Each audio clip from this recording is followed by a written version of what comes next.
ቂርቆስ ወኢየሉጣ ቂርቆስ ወኢየሉጣ። አንድ ክርስቲያን ሐምሌ 19 የሚከበረውን የቅዱስ ገብርኤል ዓመታዊ ክብረ በዓል ለምን እንደሚከበር ማወቅና መረዳት አለበት። በመከራ ሆኖ ስምን የጠራው ገና ቂ የሚለውን ስም ሲጠራ ደርስለታለሁ። አንተ ወቱ መስዋዕት ሐምሌ 19 ቀን ምንም ታስታውሱት ማንም ታስታውሱ? ቅዱስ ቂርቆስና ቅድስት ኢየሉጣ። ቅድስት ኢየሉጣ ምንድን ነበር የሆነው? የደረሰባት ነገር በርሚሉ ሲፈላ ምን አለ? በጣም ደነገጠች። ሕፃኑ ቅዱስ ቂርቆስ ምንድን ነው ያደረገ? ምን ብሎ ነው የጸለየላት? የመንግስተ ሰማያትን ምስጢር ምን በልላት ነው ያለ? ግለጽላት ነው ያለ። ሰው የመንግስተ ሰማያት ምስጢር አያችሁ፣ የ3 ዓመት ልጅ የፈላ በርሚልን እንዲንቅ ያደረገው የመንግስተ ሰማያት ምስጢር ገብቶት ነው። የእናቱን ጡት ትቶ እንጀራ ዳቦ ማር በሚልበት አፉ ክርስቲያን ነኝ የፈለከውን አርገኝ እንዲል ያደረገው የመንግስተ ሰማያት ምስጢር በዚህ ሕፃን ልጅ አይምሮ ተቀርጾ ስለነበር እና ለእናቱ የጸለየላት ይሄ ነው። የፈላ በርሚል እንኳን ቢሆን ድምፅ አለጽድቅ ከመነጎድጓደ ክረምት ነው የሚለው ቅዱስ ያሬድ። ሲፈላ የነጎድጓዱ ድምፅ የበርሚሉ ድምፅ የክረምት ነጎድጓድ ያህል ይሰማል ይላል። የመንግስተ ሰማያት ምስጢር ለገባው ሰው የፈላ በርሚል እንኳን ቁም ነገር አይደለም። ገለጸላት። ሲገለጽ ምንድን ነው ያለው? ኢትፍሪ እንፈጽም ገድለነ፣ እናቴ አትፍሪ፣ ነይ ገድላችን እንፈጽም፣ ነይ እንሂድ። ልጅ የእናቱን ቀሚስ እየጎተተ የሚሄድ የእንጀራ መሶብ። አንድ ክርስቲያን ሐምሌ 19 የሚከበረውን የቅዱስ ገብርኤል ዓመታዊ ክብረ በዓል ለምን እንደሚከበር ማወቅና መረዳት አለበት። በስመ አብ ወወልድ ወመንፈስ ቅዱስ አሃዱ አምላክ አሚን። በክርስቶስ መከራ በምትካፈሉበት ልክ ደስ ይበላችሁ። አንደኛ ጴጥሮስ ምዕራፍ 4 ከቁጥር 13። እንግዲህ መልአኩ ቅዱስ ገብርኤል ዓመታዊ ክብረ በዓል በደማቅ ተከብሮ ይውላል።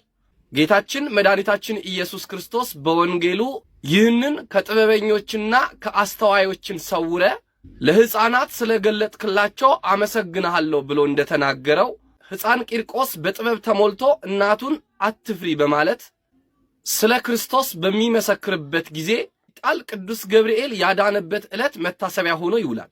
በዚህ በሐዋርያት ሥራ ምዕራፍ 23 ከቁጥር 11 ላይ በኢየሩሳሌም ስለኔ እንደመሰከርህ እንዲሁም በሮሜ ትመሰክርልኝ ዘንድ ይገባሃልና ተብሎ ቅዱስ ጳውሎስ እንደተነገረው ቅዱስ ቂርቆስና እናቱ ቅድስት ኢየሉጣ ስለ ክርስቶስ በአደባባይ መስክረው በሰማዕትነት ያረፉበት ዕለት መታሰቢያ ነው። በረከታቸውና ረዴታቸው በእኛ ላይ ይደርብን። ወስብሐት ለእግዚአብሔር። ይቆየን። በመከራ ሆኖ ስምን የጠራው ገና ቂ የሚለውን ስም ሲጠራ ደርስለታለሁ። ርቆስ ሳይል ማለት ቂ ብሎ ሲጠራ ገና ያንተን ስም አስቦ የጠራውን በመከራ ጊዜ በሁሉም ቦታ ቢሆን እደርስለታለሁ። ያንተ ቤተ ክርስቲያን ከታነጸበት ግስግሶ የመጣውን እግሩን ባነሳበት ልክ ክብር ሰጠዋለሁ። እግሩን ባነሳበት ልክ ወደ ቂርቆስ 1 2 3 እያለ በደው ልክ ማለት እርምጃው ተቆጥሮ ማለት በዚህ ልክ ክብር ሰጠዋለሁ። በአንተ ስም የታነጸው ቤተ ክርስቲያን የተሳለመውን መቃብሬ ኢየሩሳሌም እንደተሳለመ ቆጥርለታለሁ። መታደል እኮ ነው በእውነቱ ማለት። አሁን ቂርቆስ ተሳልመን ኢየሩሳሌም እንደተሳለምን ይቆጠርልናል ማለት ነው። እዚህ በመሳለማችን ይህንን እቆጥርለታለሁ። መካን ከሆነች ገድልህን ያዘለች እንደሆነ ልጅ እሰጣታለሁ። የአንተ ቤተ ክርስቲያን በታነጸበት የሚኖሩትን እንደ ቅዱሳን መላእክት እቆጥርልሃለሁ። በሰማይ ኢየሩሳሌም አኖራቸዋለሁ። ያንተ ገድል በተነበበበት ስምህ በተጠራበት ቤተ ክርስቲያን በታነጸበት የእንስሳ ሞት የአራዊት ሞት የለም፣ ረሃብ ችግር የለም። ቅዱስ ቂርቆስ ይህንን ሁሉ ቃል ኪዳን ተቀብሎ አረ ደግሞ ልነግራችሁ ነው ሌላ አንተ ያንተ ስም የተጠራበት ገድልህ የተነበበበት ቤተ ክርስቲያን በታነጸበት ቦታ የሚኖረውን ሰው የፈለገውን ኃጢአት ያህል ቢሰራ ለአንተ ቃል ኪዳን ብዬ እንደ 40 ቀን ሕፃን አድርገዋለሁ፣ እስከ 25 ትውልድ ድረስ እምረዋለሁ። እንደዚህ ስላችሁ ጊዜ ቂርቆስ ገዳም ነው የምንኖር ብላችሁ ኃጢአት እንደፈለጋችሁ በሉ። መቼም እንደማልል ታውቁታላችሁ ማለት ነው። ግን ተስቶ እንደው ነፍስ የፈለገ እንኳን ብትሆን የቂርቆስ አምላክ ማረኝ ካልከው ይምርሃል። ረበዛ እንዳትሉ። አይንከኑ አማሚ ምቀኛ ነህ እንዴ? ፈጣሪ ከሰጣ አንተ ለምን ትሟገታለህ? እግዚአብሔር በቂርቆስ እሰጣለሁ ካለ እንኳን በቂርቆስ ደሙ የፈሰሰውን ውሃ ፈሰሰ ብሎ እግዚአብሔር ክብር ይሰጣል። እንደ ደመና የሚጋርዱ ምስክሮች እነ ቅዱስ ቂርቆስ አሉን። ቅዱስ ቂርቆስ ከመከራ ሥጋ ይሰውረን፣ ከመከራ ሥጋ ይጋርደን፣ ከእግዚአብሔር መዓት ይሰውረን፣ የሕይወት ዝናብ ያዝንምልን፣ ለሀገራችን ሰላም ይውረድልን።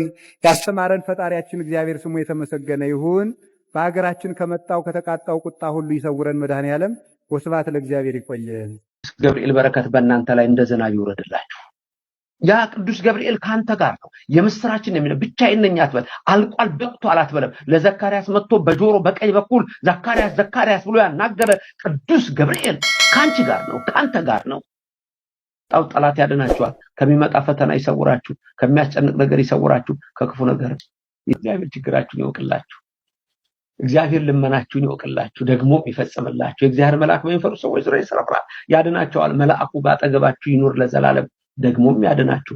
ከሚያስፈራ ነገር ያድናችሁ፣ ከሚያስጨንቅ ነገር ያድናችሁ፣ ከሁከት ያድናችሁ፣ ከተስፋ መቁረጥ ያድናችሁ፣ ከዲፕሬሽን ያድናችሁ፣ ከአንዛይቲ ጭንቀት ያድናችሁ፣ ከተስፋ መቁረጥ ያድናችሁ፣ ከኑሮ ውድነት ያድናችሁ፣ ባዶ ከመሆን ስሜት ያድናችሁ፣ ከሁከት ዓለም ያድናችሁ። እግዚአብሔር ጸጥታችን፣ ወደባችን ኢየሱስ ክርስቶስ ለዘላለም ከኛ ጋር ይሁን ለዘላለም። አሜን አሜን አሜን። ይሁንልን፣ ይደረግልን።